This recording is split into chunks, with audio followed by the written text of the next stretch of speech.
எல்லா தமிழ் மக்களுக்கும் என்னுடைய வணக்கம். இன்றைக்கி நம்ம கேரளா சமையலில் ரொம்ப டேஸ்டியாக இருக்கிற ராகி மசாலா கொழுக்கட்டையோட ரெசிபி தான் பார்க்க போகிறது. பிரேக்ஃபாஸ்ட்டும் டின்னராகவும் நீங்கள் இது சாப்பிட்டுக்கலாம். 2 பேருக்கு சாப்பிட்றதுக்கான அளவுக்கு தான் செய்யறது. 1 கப் அளவு ராகி மாவு, அதுக்காக 1 கப் அளவு தண்ணி கொதிக்க விட்டுருக்கு. 1/2 டீஸ்பூன் அளவுக்கு உப்பு சேர்த்துருக்கு. ராகிக்கு லைட்டாக ஒரு கசப்பு இருக்குது, அது போகிறதுக்காக 1 டீஸ்பூன் அளவுக்கு சர்க்கரை சேர்த்துருக்கு. 1 டீஸ்பூன் அளவுக்கு நெய்யும் சேர்த்துருக்கு. தண்ணி நல்லா கொதிக்க விட்டுருக்கு. கொதிச்சதுக்கு அப்புறம் தீ கம்மி பண்ணி வச்சு 1 கப் அளவு ராகி மாவு நான் அதில் சேர்த்துருக்கேன். தீ ஆஃப் பண்ணிக்கோங்க. அதுக்கப்புறம் நல்லா இது மிக்ஸ் பண்ணிடலாம். 1 கப்பு ராகி மாவுக்கு 1 கப் அளவு தண்ணி கரெக்டாக இருக்கும். சில டைம் 1 டீஸ்பூன் இல்லைன்னா 1 டேபிள் ஸ்பூன் அந்த மாதிரி கொஞ்சம் அதிகமாக தண்ணி தேவைப்படும். அது நம்ம பிசைகிற டைமில் அட்ஜஸ்ட் பண்ணிடலாம். இப்போ ஒன்றும் பண்ண வேண்டியதில்லை. இப்படியே நல்லா மிக்ஸ் பண்ணதுக்கப்புறம் மூடி வச்சுக்கோங்க. கொஞ்சம் ஆறினதுக்கப்புறம் நம்ம இது பிசைஞ்சு எடுத்துக்கலாம். ஃபுல்லாக ஆற வேண்டியதில்லை, கையில் பிடிக்கிற அளவுக்கு சூடிலே பிசைஞ்சுக்கோங்க. பாருங்கள், இது கரெக்டாக இருக்குன்னு நினைக்கிறேன். நம்ம இது பிசைஞ்சு பார்க்கலாம். பிசையும் போது இதுக்குள்ளே கிராக்ஸ் வரக்கூடாது, நல்லா ஸ்மூத்தாக இருக்கணும் பிசையறதுக்கு. அரிசி மாவெல்லாம் பிசைகிற மாதிரி கொஞ்சம் ஒட்டுற மாதிரி இது பிசையக்கூடாது. கொஞ்சம் கூடி ஒட்டாத மாதிரி நல்லா டைட்டாக இருக்கிற போலாக தான் இது நம்ம உருண்டை பண்ணி எடுக்கணும். கொஞ்சம் ட்ரையாக தோணுறதுனால 1 டேபிள் ஸ்பூன் அளவுக்கு தண்ணி கூடி நான் இப்போ ஊற்றி இருக்கு.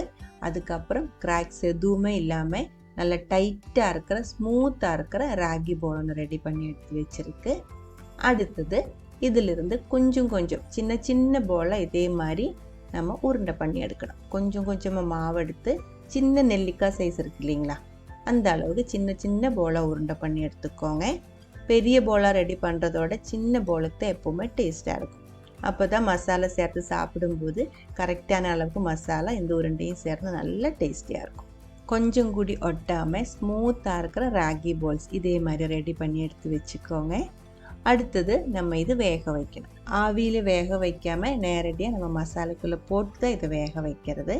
அதுக்காக குழிவாக இருக்கிற ஒரு கடாய்க்குள்ளே கொஞ்சமாக எண்ணெய் ஊற்றிக்கோங்க. உங்களுக்கு பிடிச்ச எண்ணெய் நீங்கள் எடுத்துக்கலாம். 2 டேபிள் ஸ்பூன் அளவுக்கு சேர்த்துருக்கு.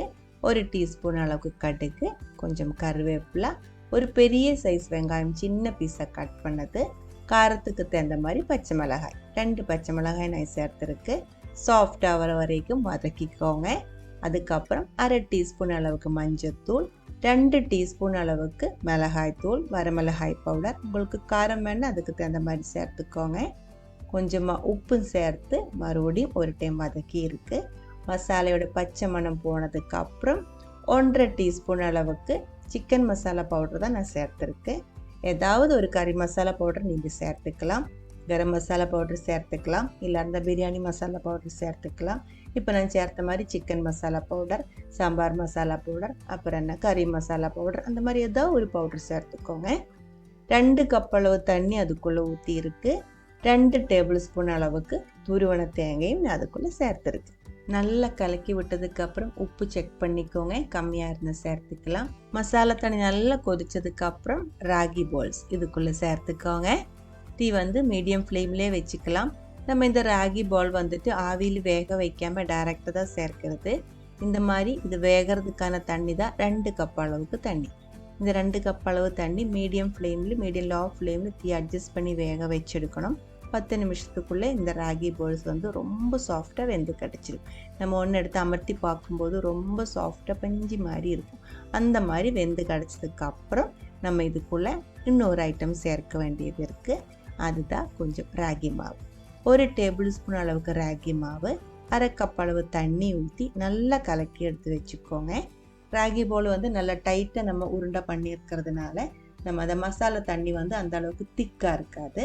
அது நல்லா திக்காக கிடைக்கிறதுக்காக இந்த ராகியோட மாவு 1/2 கப் அளவு தண்ணியில் கலக்கி ஊற்றிக்கோங்க. தீ கம்மி பண்ணி வச்சதுக்கப்புறம் ராகி மாவு ஊற்றிக்கோங்க. இது உடனே இதே மாதிரி திக்காய் வர ஆரம்பிக்கும். உங்களுக்கு எந்த அளவுக்கு கட்டியாக திக்காக வேணுமோ அவ்வளோ நேரம் வரைக்கும் இதை கொதிக்க விட்டுக்கோங்க. சில டைம் இந்த மாதிரி தான் நாக்கு ஸ்லிப் ஆகி போயிடுவேன். பாருங்கள், இதுக்குள்ளே கொஞ்சம் கொத்தமல்லி இலையும் சேர்த்துருக்கு. 1/2 கப் அளவு கொத்தமல்லி இலை கட் பண்ணி சேர்த்துருக்கு. இது எனக்கு பிடிச்ச மாதிரி நான் இது திக்காக செஞ்சு எடுத்துருக்கு. உங்களுக்கு எந்த அளவு கட்டியாக வேணுமோ அந்த அளவுக்கு வரும்போது நீங்கள் தீ ஆஃப் பண்ணிக்கோங்க. இதுக்குள்ளே இன்னும் வேறு எதுவுமே சேர்க்க வேண்டியதில்லை, கரெக்டாக இருக்குது. ஒரு பாத்திரத்துக்குள்ளே ஊற்றி சூடோடே ஒரு ஸ்பூனில் எடுத்து சாப்பிட்டு பாருங்கள். இது ஃபுல்லாக மசாலையாக இருக்குது, டேஸ்டியாக இருக்குது.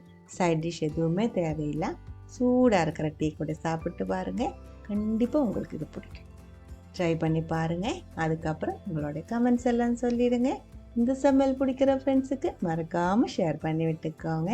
நீங்கள் இதுவரைக்கும் நம்ம சேனலுக்கு கொடுத்துட்டு இருக்கிற சப்போர்ட்டுக்கு ரொம்ப ரொம்ப நன்றி. உடனே பார்க்கலாம் இன்னொரு ரெசிபியோட. அது வரைக்கும் வணக்கம்.